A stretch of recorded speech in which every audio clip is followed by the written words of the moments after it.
We're still up on the tripod.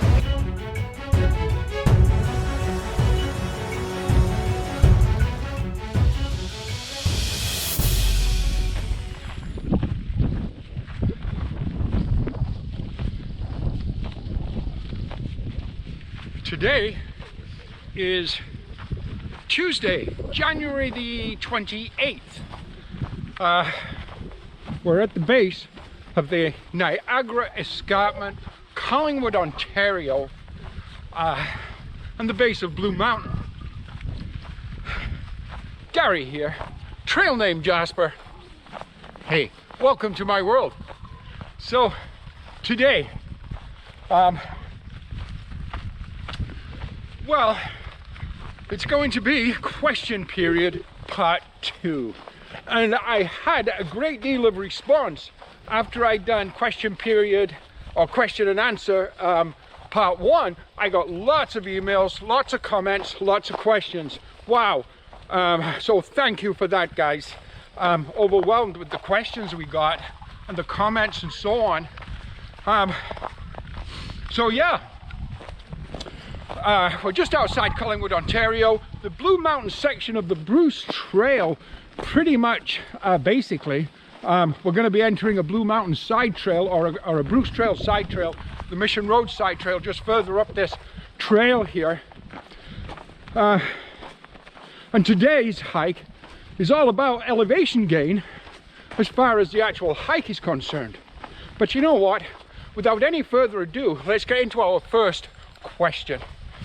And what better way to start than explaining what we're doing. So first of all, I had several comments inquiring about, after I'd mentioned it on question and answer period part 1, about training exercise for a major through hike.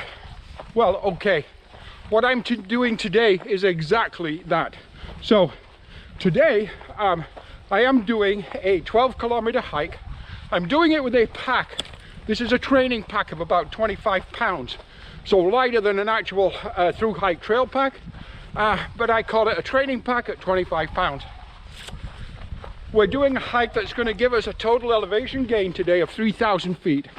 We're going to do that over a 12-kilometer hike. And to get that 3,000 feet elevation gain, we're essentially going up and down the escarpment or Blue Mountain 3 times along the same trail, up and down, up and down, up and down. Probably takes about 3.5 hours to accomplish that with the training pack. So one example of my actual training for through hiking. It is quite a blustery kind of day, so I hope the wind doesn't affect the sound or audio quality, because I'm not using an external microphone today. But just to kind of go a little further in depth on the training. So again, today's hike is all about training for elevation gain on major through hikes, such as the Colorado Trail that I'm planning on doing next. Also, what do I do actually in the gymnasium or the gym, the workout, was a question. Okay, so first of all, cardio work, leg work, and all around just essentially good health work. I do lift weights, but I am not trying or am at all any kind of bodybuilder kind of person or weightlifter. I use generally lighter weights, repetition. I do step type machines and core work, really. That's pretty much it, but on a regular, consistent basis. So yeah, there's just a little bit more about the training for a major through hike.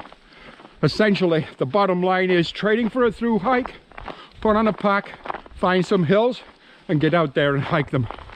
That's pretty much what it's all about as far as training goes. Okay, we are getting into a climb here. Let's go.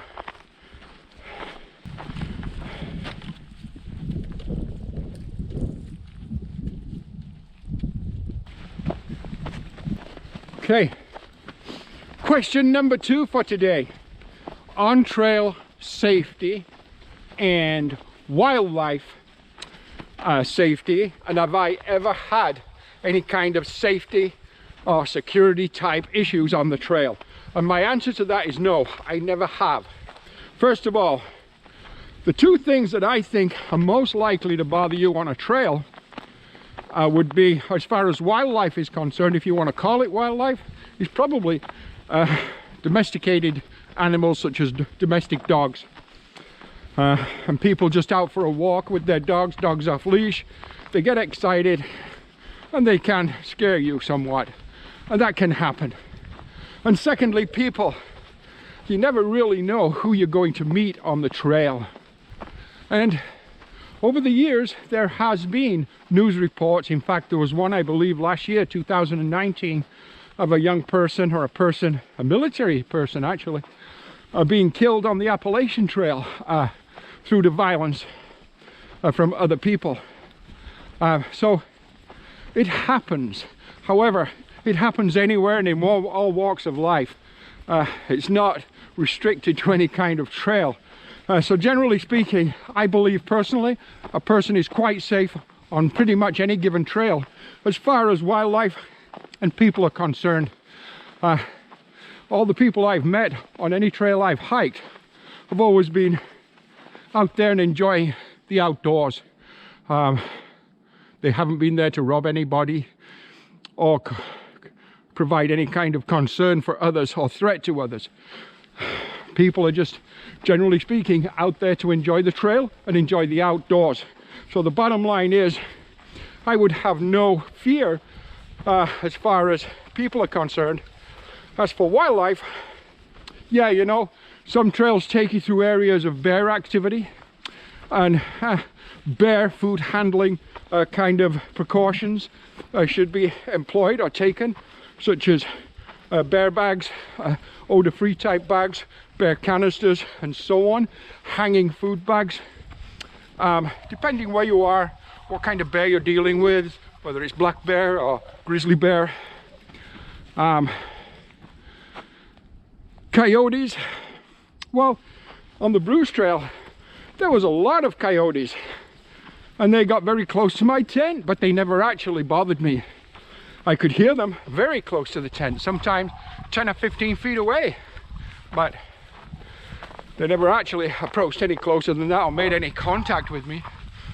I would have to say the biggest problem I ran into, again on any trail, has been critters such as raccoons, squirrels, skunks.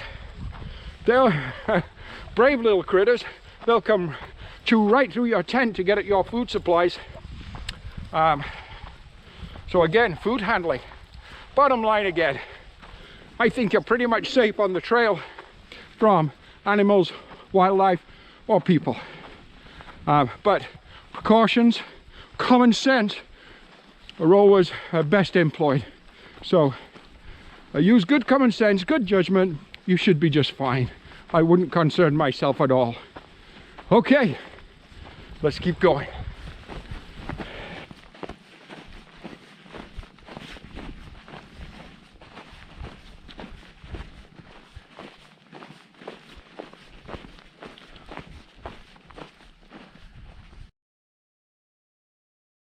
Okay, we've reached the summit on the first attempt today.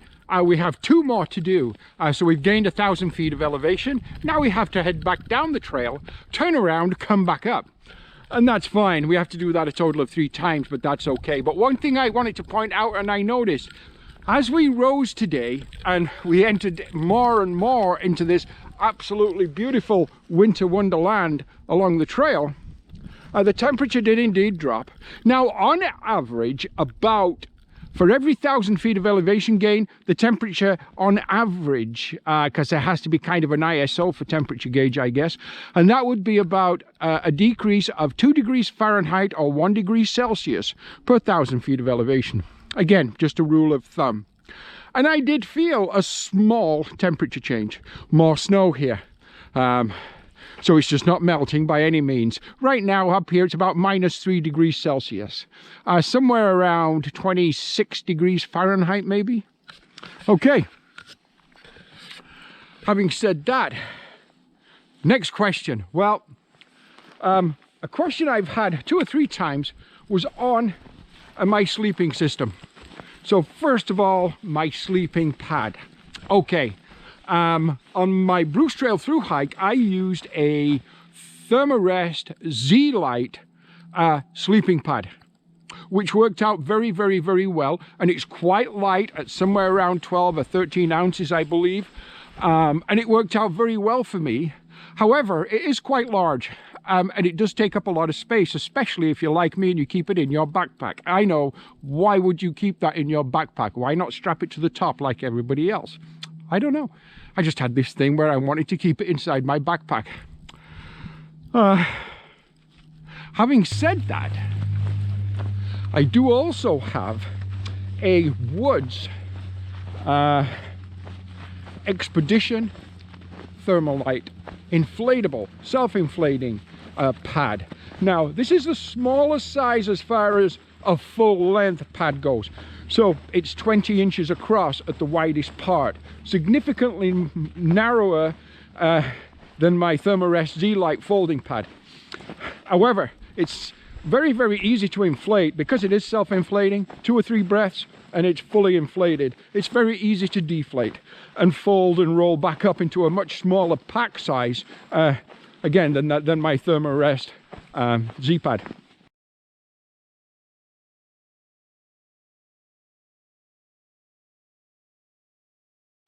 Weight-wise, it is a little heavier, at around maybe 18 or 16 ounces, maybe a pound, maybe an ounce over a pound.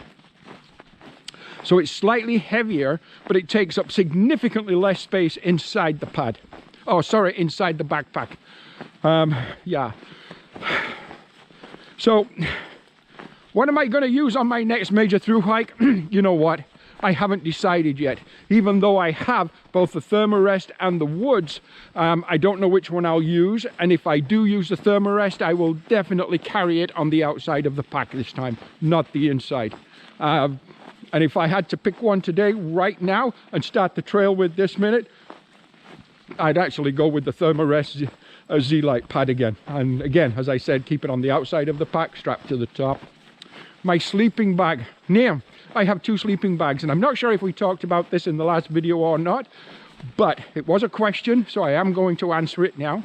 I have 2 right now. I have a Basecamp 250 from Mountain Gear Warehouse.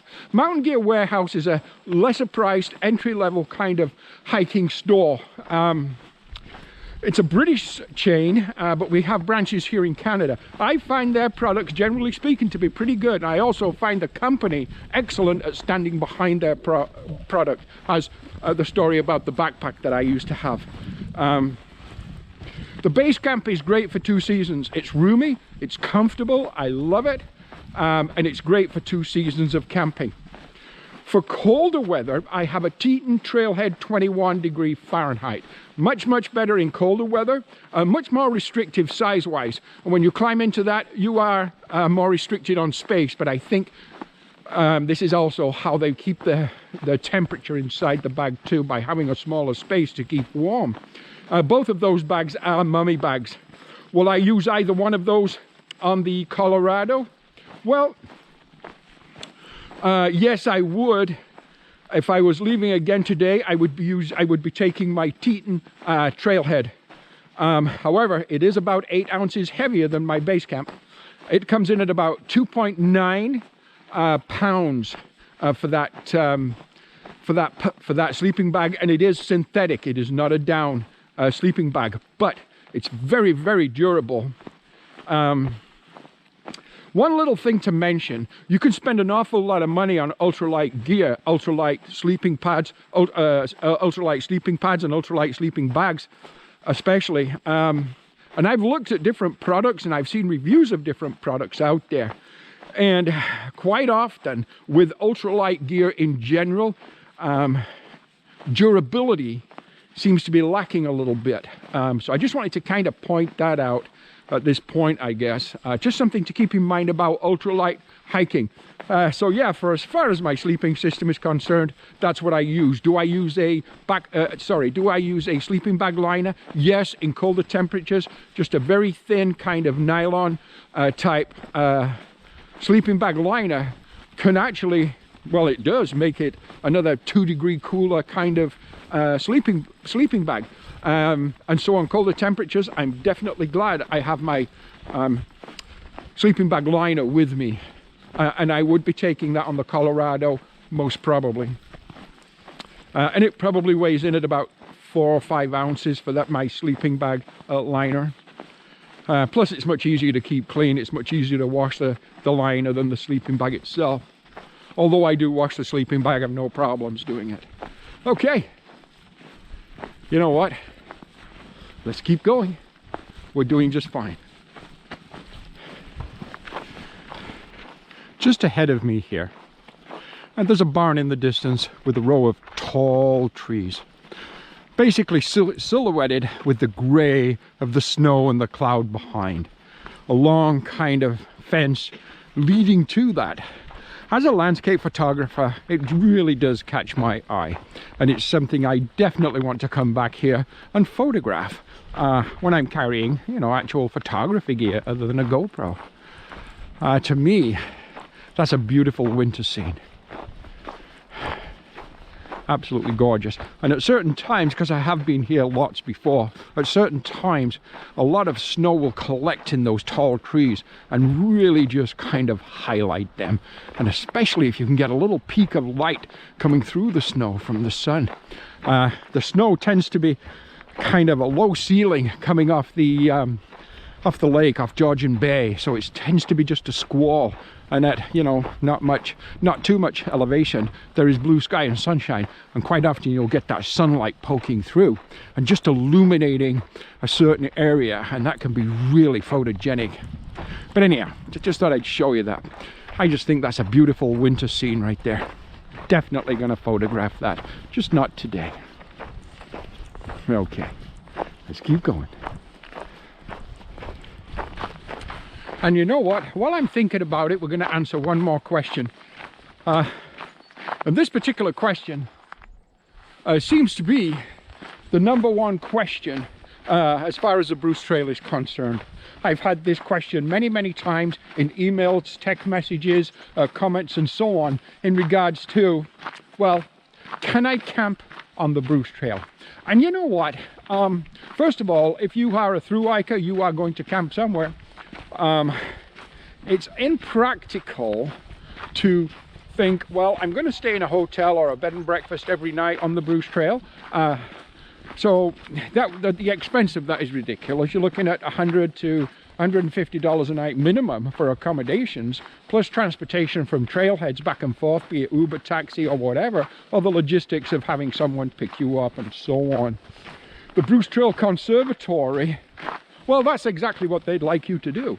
However, again, like I said, it's not practical. And the Bruce Trail Conservatory, they do not promote or condone camping on the Bruce Trail.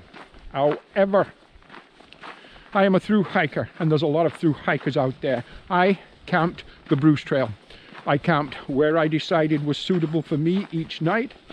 I picked an area that was quiet, peaceful, out of the way, where I would not disturb anyone, and nobody would almost know I was there. Once or twice I did have a few conversations with people after I had got my tent set up for the evening, and it was all very positive. I never had any negative comments about me camping the Bruce Trail.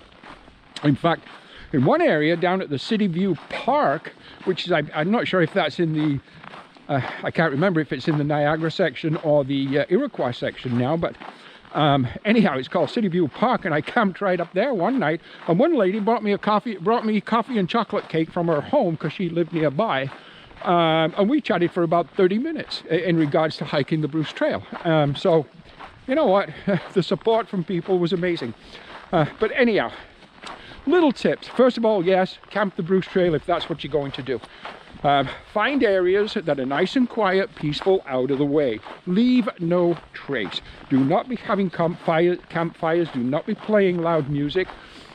Do not be leaving piles of garbage. Pack your garbage out with you, but that applies to any trail, camping or not. Always pack your garbage out. Leave no sign that you would there. Be respectful to people's property. Try not to camp on private property if you can help it, although I am guilty, and I did. I try to stick with provincial land wherever possible. So, to answer the question, can you camp on the Bruce Trail through hike? Well, I did. And lots of other people do too. You will see signs of this. Basically in the middle of nowhere, you'll see areas that are flat and cleared, and even sometimes with a little setup for a seating arrangement, such as an old tree trunk or something that's laid down there, and even rocks in a circle indicating a campfire. So you will see signs that others have camped before you, and I guarantee you others have camped before you and others will camp behind you. So yeah, hope that really does kind of clarify things. To sum up, theoretically, the Bruce Trail Conservatory do not promote camping on the Bruce Trail, but lots of people do. There. That may get some negative comments, and I apologize if I ruffled people's feathers with that or stood on anyone's toes, but yes, I camp the Bruce Trail and lots of people do. Okay, that is it for today. Thank you for watching. Please give me a like, a share, leave a comment, and again, continue to send questions, and you can ask below, or you can text me. You can send an email to trailnamejasper@gmail.com, and we will answer everybody's questions bit by bit. We already actually have enough questions for a part 3 question and answer period, so we'll be doing that sometime over the next week or two. Hey, if you haven't already, subscribe, and you know what? We will talk to you later. Trail Name Jasper. Next time. Bye-bye.